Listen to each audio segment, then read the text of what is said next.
হয় মানে বহুত প্ৰব্লেম হয় আৰু আমাৰ ছোৱালী মানুহৰ যেতিয়া আমি ৰাস্তাটোদি আহোঁ আমাৰ অলপমান কিছুমান প্ৰব্লেম থাকিলে সেইটোত আমি সেই প্ৰব্লেমটোতো আমি ভুক্তভোগী হওঁ আৰু ৰাস্তাটো বহুত বেয়া অৱস্থা আৰু এপ্লিকেশ্যন বহুত দিয়াৰ পিছতো ঠিক কৰা নাই সোনকালে ঠিক কৰিলে ভাল হয় আৰু প্ৰব্লেম হয় আৰু আমাৰো কলেজীয়া ছাত্ৰ ছাত্ৰীৰ বহুতখিনি অসুবিধা হয় আৰু কি বিচাৰিছে এতিয়া সোনকালে যাতে এইটো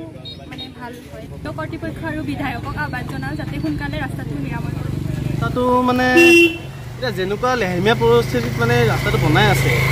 এই বাৰিষাটো এটা খালত মাছ পুৰিব পৰা পৰিস্থিতি হৈছে চৰকাৰৰ কথা এটা ক'ব চাওঁ যে তাত মাছ পোৱাই ভাল ৰাস্তা বনাব নালাগে খালেই শুনি দিয়ক আপোনালোকে এটা মাছেই পোৱক এতিয়া মানে বছৰ বছৰ ধৰি এটা পানী হয় বানপানী হয় ৰাস্তাতে আহিব নোৱাৰি বেলেগে ঘূৰি আহিব লাগে এনে কলেজ যাই আছোঁ মই পৰীক্ষা আছে তুমি পঢ়া হয় অসুবিধা মানে আহিব নোৱাৰি আৰু ৰাস্তাত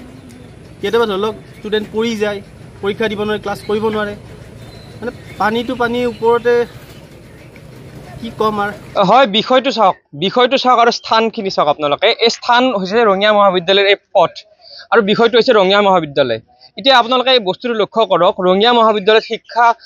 ল'বলৈ গ'লে কিখিনি অসুবিধাৰ সন্মুখীন হ'ব লাগে ৰঙিয়া মহাবিদ্যালয় পথ চাওক পথ নহয় পুখুৰী হৈ আছে গতিকে ছাত্ৰ ছাত্ৰীসকল কোন দিশত যাব কোনফালে গতি কৰিব শিক্ষা ল'ব নে আছে এইসমূহৰ লগত যুঁজিব এতিয়া এখন ৮ শাৰীৰ মহাবিদ্যালয়লৈ অহা এটি মুখ্য পথ বুলি ক'লেও ভুল নহ'ব সেই পথটিৰ আজি অৱস্থা এটি পুখুৰী স্বৰূপ হ'বলৈ হৈ গৈছে আমি বহুতবাৰো সম জিলা আয়ুক্তক আমি স্মাৰক যোগে এই বিষয়ে অৱগত কৰোঁ যাতে আমাৰ এই ৰাস্তাটো ঠিক হয় এই ৰাস্তাটো এইখিনি পাৰ হৈ অকণমান আগত গ'লে ৰেলগেটৰ সমস্যা কাষত ৱাইন শ্বপৰ এখন বিপণী দুখনকৈ বিপণী এইবিলাক বেহা ইয়াত গঢ় লৈ উঠিছে এনেকৈ ছাত্ৰ ছাত্ৰীৰ আমি শৈক্ষিক ভৱিষ্যতটো আজি কোন দিশে গতি কৰিবলৈ লৈছে সেইটো আমি গুৰুত্ব সহকাৰে চাব লাগিব যদিহে অতি শীঘ্ৰেই ৰঙিয়া মহাবিদ্যালয়ৰ ওচৰৰ এইবিলাক সমস্যা সমাধান নহয় ছাত্ৰ সন্থাই অনাগত দিনত ইয়াত গণতান্ত্ৰিক আন্দোলন সাব্যস্ত কৰিব নিচে ওচৰতে ৰঙিয়া মহাবিদ্যালয়ৰ নিচে ওচৰতে এখন আছে অসামৰিক মহকুমা চিকিৎসালয় তালৈ বিভিন্ন ৰোগী এইটো পথেৰে আহে তেওঁলোকেও বিভিন্ন সমস্যাৰ সন্মুখীন হৈছে যদি এনেকুৱা পথেৰে ৰোগী আজি মেডিকেললৈ আহিব লাগে ৰোগীৰ অৱস্থা কি হ'ব সেইটো আমি আজি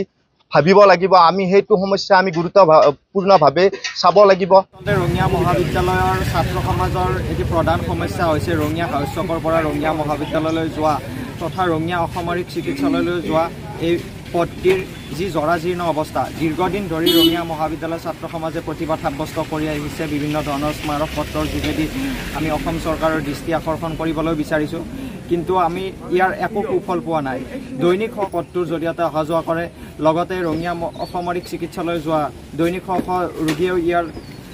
ৰাস্তাটোৰ জৰিয়তে অহা যোৱা কৰে কিন্তু এই ৰাস্তাটোৰ আজি কি অৱস্থা পুখুৰী সদৃশ অৱস্থা দীৰ্ঘদিন ধৰি প্ৰতিবাদ সাব্যস্ত কৰিও আমি একো সুফল পোৱা নাই গতিকে বিভাগীয় কৰ্তৃপক্ষক আমি আহ্বান জনাওঁ দাবী জনাওঁ যাতে অতি শীঘ্ৰে এই পথটোৰ ব্যৱস্থা সুফল কৰি দিয়ে আৰু হয় ইতিমধ্যে গমেই পাই যে ৰঙিয়া মহাবিদ্যালয়লৈ যোৱা এই মুঠ পথটিৰ কেনেকুৱা অৱস্থা আৰু এটা কথা জনাওঁ যে 31 মাৰ্চ 2023 তাৰিখে অসমৰ মাননীয় মুখ্যমন্ত্ৰী মহোদয়ে আমাৰ নতুনকৈ নৱনিৰ্মিত আমাৰ স্নাতকোত্তৰ ৰঙিয়া মহাবিদ্যালয়খন উদ্বোধন কৰিবলৈ আহিছিল তাৰ আগদিনা ৰাতি বিভাগীয় কৰ্তৃপক্ষই একেদিনাই মোমাই গড় বন্ধা দি এই ৰাস্তাটো খুব সুচল ব্যৱস্থা কৰি দিছিলে কিন্তু তাৰ পিছত বিভাগীয় কৰ্তৃপক্ষৰ কোনো কাণসাৰ নাই ৰাস্তাটোৰ অৱস্থা কেনেকুৱা হৈছে কি কথা এনেকুৱা কোনো কাণসাৰ দিয়া আমি দেখা নাপালোঁ গুৰুত্ব প্ৰদান কৰা নাই এতিয়া পুখুৰী সদৃশ পৰিৱেশ এনেকুৱা পৰিৱেশৰ মাজেৰে দৈনিক ছাত্ৰ ছাত্ৰী দৈনিক ৰোগী ৰঙিয়া অসামৰিক চিকিৎসালয়লৈ যোৱা ৰোগীসকলে যাত্ৰা কৰি থাকিব লগা হৈছে তাৰ বাবে দায়ী কোন হ'ব ইয়াতে কোনোবাই এটা দুৰ্ঘটনা ঘটি গ'লে আজি তাৰ বাবে কোনে দায়িত্ব ল'ব ছাত্ৰ ছাত্ৰীসকলৰ শৈক্ষিক ভৱিষ্যতৰ প্ৰতি কোনে মানে গুৰুত্বটো প্ৰদান কৰিব গতিকে অতি শীঘ্ৰে দাবী জনাওঁ বিভাগীয় কৰ্তৃপক্ষক আমাক পথটো ভাল কৰি দিব লাগে নহ'লে ছাত্ৰ সমাজৰ দ্বাৰা অধিক প্ৰতিবাদী কাৰ্যসূচী আমি ৰূপায়ণ কৰিবলৈ বাধ্য হ'ম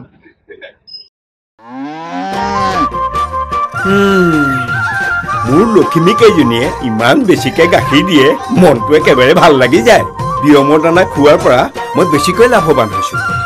আপোনালোকৰ বিয়মৰ দানা খুৱাওক আৰু এইটো বেছিকৈ লাভ কৰক